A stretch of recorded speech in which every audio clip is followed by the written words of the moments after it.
聚焦中美文娱资讯，对话艺术先锋人物。欢迎来到新一季的《对话好莱坞》，我是主持人美晨。最近有非常多精彩的电影都在上映的阶段，其中有一部我非常喜欢的电影《Yesterday》。那么《Yesterday》是一部致敬的 Beatles 乐队的电影，它没有选择传统的传记片的形式，却将故事融入到了一个小人物的人生当中。影片充满了笑点，非常有意思，同时也带给观众一份回忆和温情。但如果你是招魂宇宙的忠实粉丝的话，你就绝对不会错过最新的这一部《Annabelle Comes Home》了。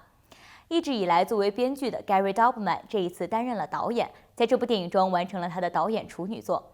那么他在电影非常恐怖的氛围当中加入了一些喜剧还有浪漫的元素，是非常的值得期待。在本期的节目中，我们将采访到 Yesterday 的男主演 Himesh Patel 以及电影 Annabelle Comes Home 的主创团队，和他们一起来聊一聊他们关于电影的想法以及拍摄过程中发生的故事。This was my last gig. If it has happened by now, it's like a miracle. Miracles happen.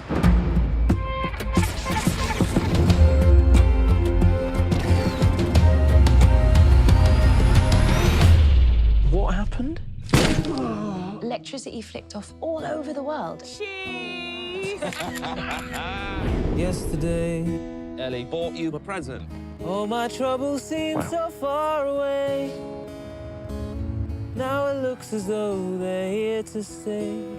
Oh, I believe in yesterday. When did you write that? I didn't write it. Paul McCartney wrote it. The Beatles. Who? John, Paul, George and Ringo, the Beatles. No. Stop it. Yesterday. It's one of the greatest songs ever written. Well, it's not Coldplay. It's not Fix You. Do you genuinely not know who the Beatles are? Genuinely. Then I'm in a really complicated situation. When I find myself in times of trouble, Mother Mary comes to me. Sorry, I'm just listening to Jack's new song. What's this one called? Leave it be. Let it be. Well, rock on, Jack. Oh yeah, I'll tell you something. I wanna hold your hand. Hi, we should talk. See, we pay and you write songs, and then you make a ton of money. And then we take most of it. The one, the only, Jack Mallet! We would like you to write something right now. Something in the way she moves. No one's ever written this many great songs. How do you do it? Attracts me like no other lover. Sometimes it feels like someone else has written all the songs. Hey Jude. I've been waiting half my life for you to wake up and love me. But I'm a school teacher and you are the world's greatest singer-songwriter. I'm not. Except for you are. It's going to be the greatest album of all time. I've got two men who claim that the songs are theirs. Let's see how this plays out, shall we?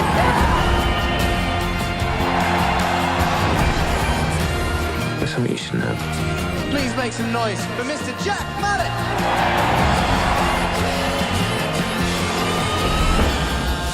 Let me just give you this advice. Song title. Hey, Dude. Hey, dude, are you sure? Hey, dude. It's so much better.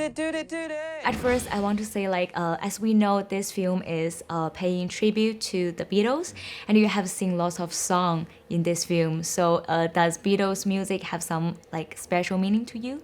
It does now, and it did before as well, but even more so now, because I've spent so long with these songs, and you really kind of get under the skin of them, and you realize how amazing they are. Even strip everything away, all the production, you realize how amazing they are when it's just one person and a guitar.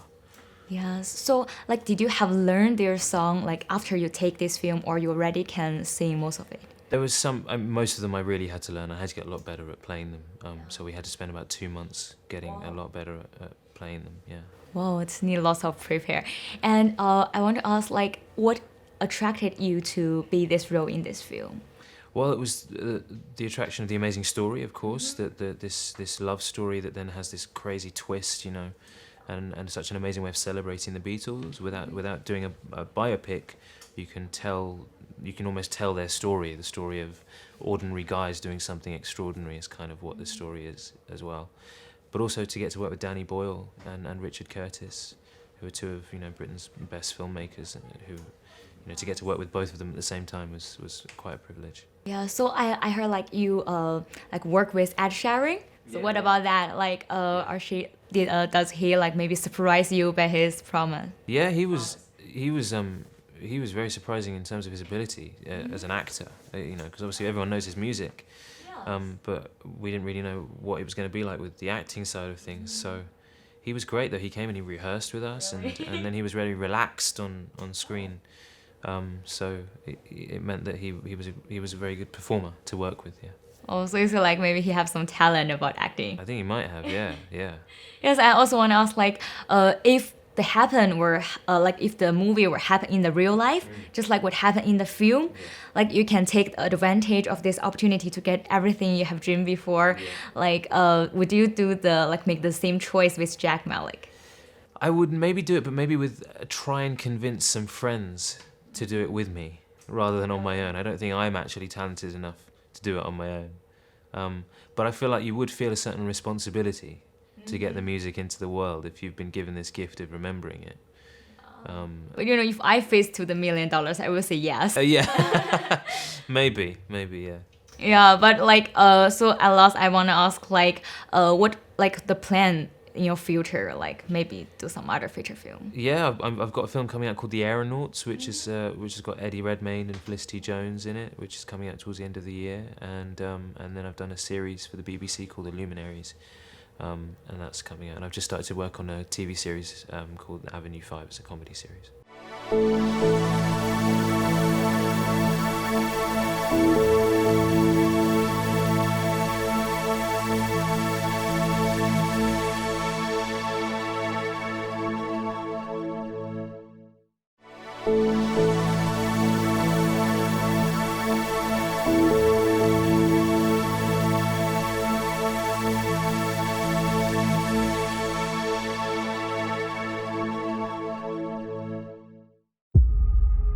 Everything you see in here is either haunted, cursed, or has been used in some kind of ritualistic practice. Nothing's a toy. It's safer for these things to be in here than out there. Sometimes it's better to keep the genie in the bottle. Don't your parents keep any creepy stuff around? We keep it all locked away in a room so that we're safe. It's not really good for anyone to go in there.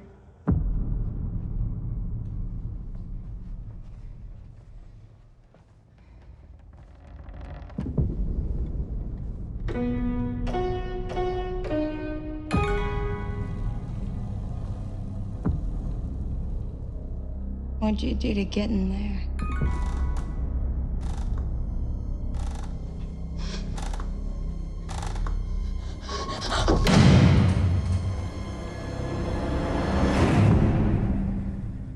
I like your doll.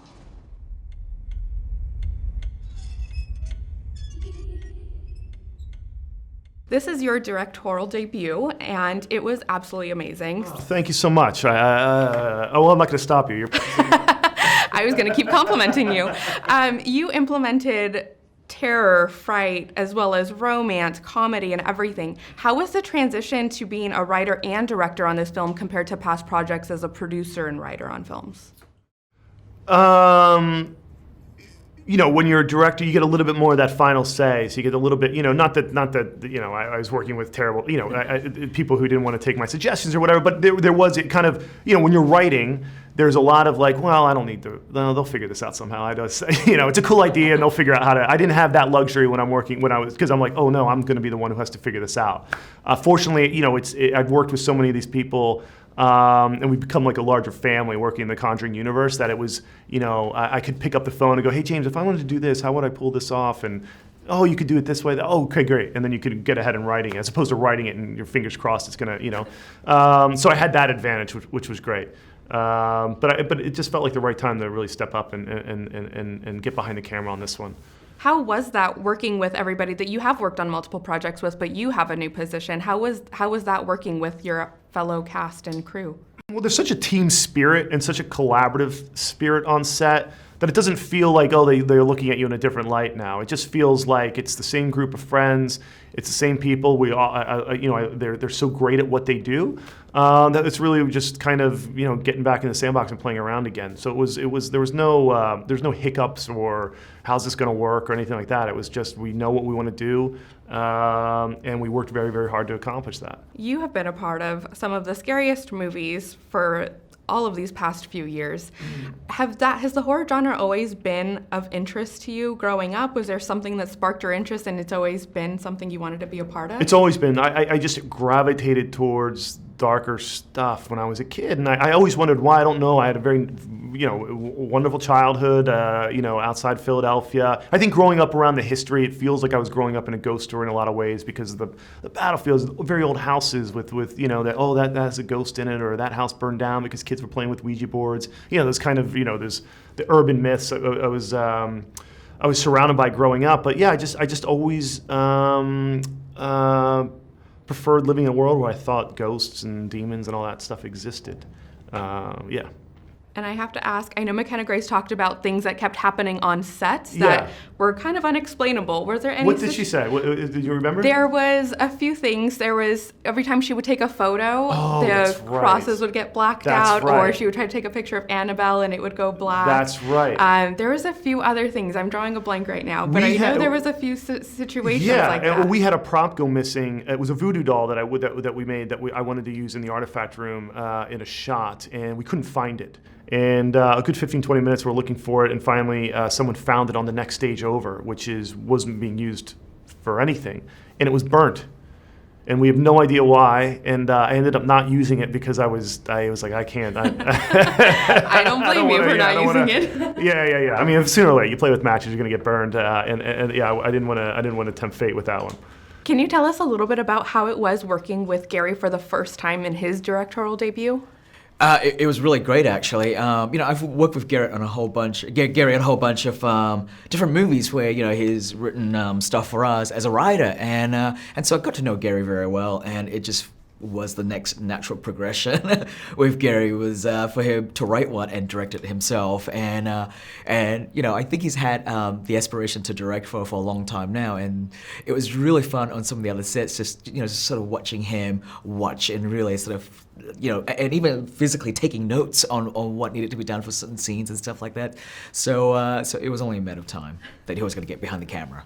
Did you give him that kind of a push to get behind the camera, or is that something that he expressed to you that he actually wanted to do, was get behind the camera? I think he was definitely quietly kind of aspiring to want to get behind the camera, and so we're all such big fans of Gary. It wasn't very difficult for us to push him. Just kind of give him a little helpful push.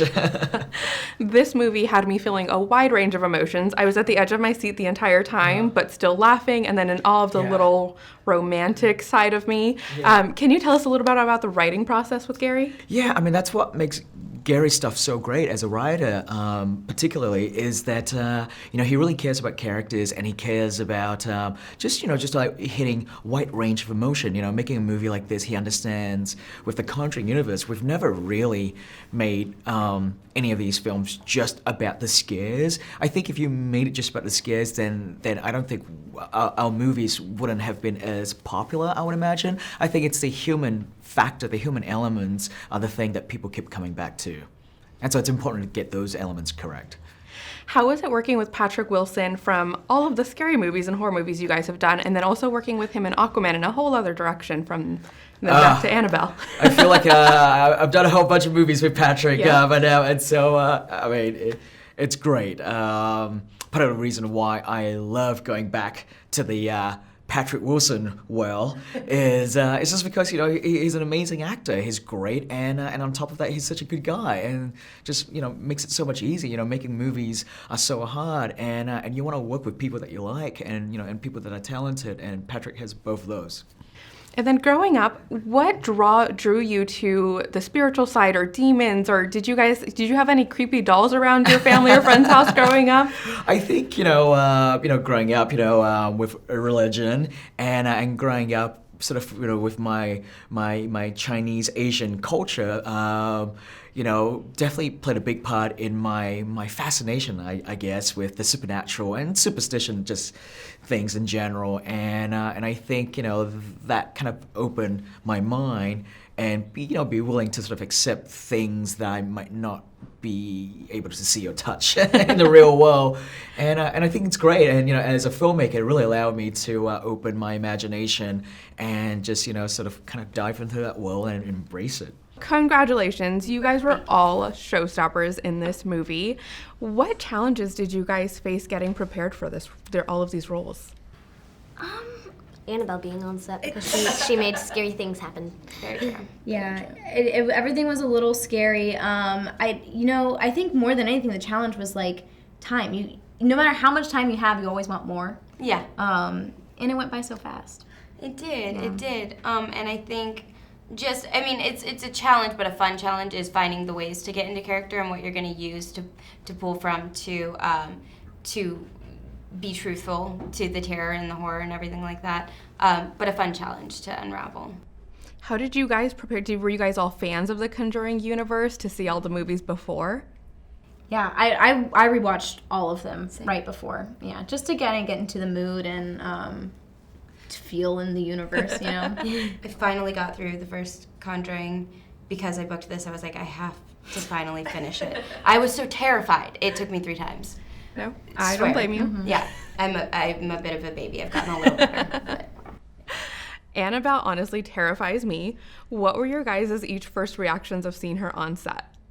I didn't like it. I didn't want to touch her. I didn't want to look at her. We had to. Yeah, you kind of had to face that. My first reaction was, oh God. And then to cover it up with a compliment because I feel like if I, make her feel pretty, she won't kill me or something. I don't know. But yeah, she's creepy. Mm-hmm. She's creepy. I wanted to ask you, so in the movie, you were the curious one that wanted to go down to the basement to see what's going on with all of the great gems like these. Mm-hmm. Would that be you in real life? Are you that kind of a curious personality, or would you be running for the hills looking the other direction? I've wondered that so many times. Would I do it or would I not? There's a part of me that would really want to. Part of me is kind of like, will anything happen if I go? And I don't know, but I want to find out. So, I definitely would at least be curious. So it's very much real. My first reactions to everything in the Artifact Room is very much Katie's first reactions to everything in the Artifact Room. It's super cool. And both of you were extremely brave throughout the movie, fighting the spirits, fighting all of these past things. Is that go with your guys' characters' personalities in real life? Yeah. It's one of those things. It's Mary Ellen. She really just has to deal with it. There's no other way out. So she kind of is just forced to reckon with it and help put her back in her case. I would guess I'd probably do the same thing. Me too, but I know this is really awful. But I also feel like I might have been the one to unleash the demon. Wow. Not awful to say. It's the truth. You would be curious. I'm not going to lie. I would be very curious to go down to the room as well. So I don't blame you at all. I just feel bad for her. She's just trying to be a good babysitter. Hope you got a pay raise. I follow the rules. Congratulations on extending from the Conjuring universe. When you guys first joined all of these films, did you guys expect it to grow as big as it is now?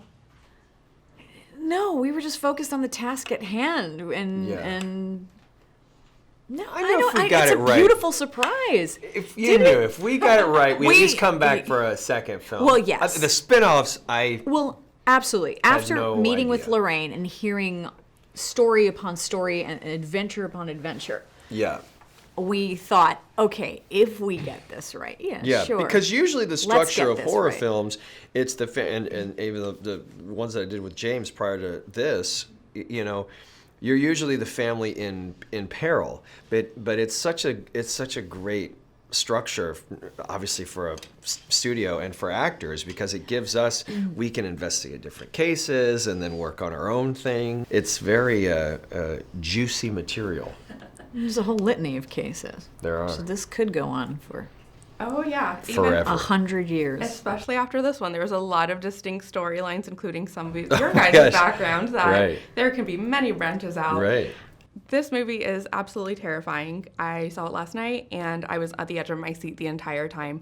Did you guys see it officially last night? I saw it with an audience last night. Yes. Yes, and there was so much laughter. The other thing about this film is that the screams, the pendulum swings back, and there's so much rip-roaring laughter. Right. There's such funny moments. There's so much humor in this. Yeah. And then somewhere in between is this gorgeous romance between the kids, as you'll discover. Nice. It's really special. Yep.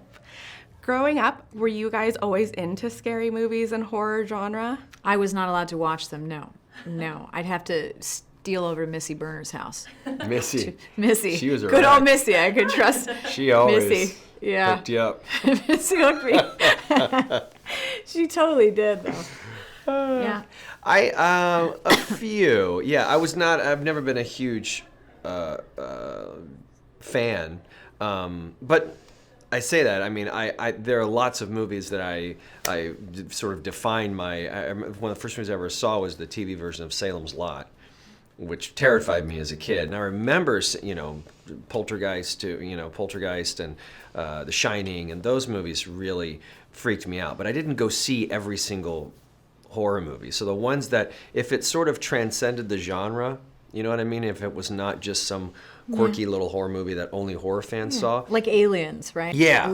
Yeah, that's to me, it's sort of, and even as I got older, Silence of the Lambs and those kind of films. So I think that's one thing that we really hit on with James Wan with the first Conjuring, and what he's taken with this franchise is, can you surpass the genre? Can you get out of just one weekend, have some scares, and hopefully make some money and go home? Like, that's really create something that's going to last, and that's why I think the longevity.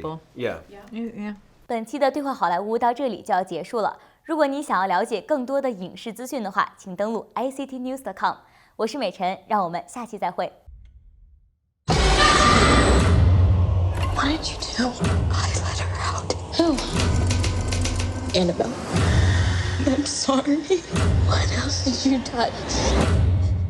Everything. Can I play with Annabelle? I think you have the wrong house. There's no Annabelle here. Yes, she is. I sometimes see things. Like how my mom sees things. The doll, it's a beacon for other spirits.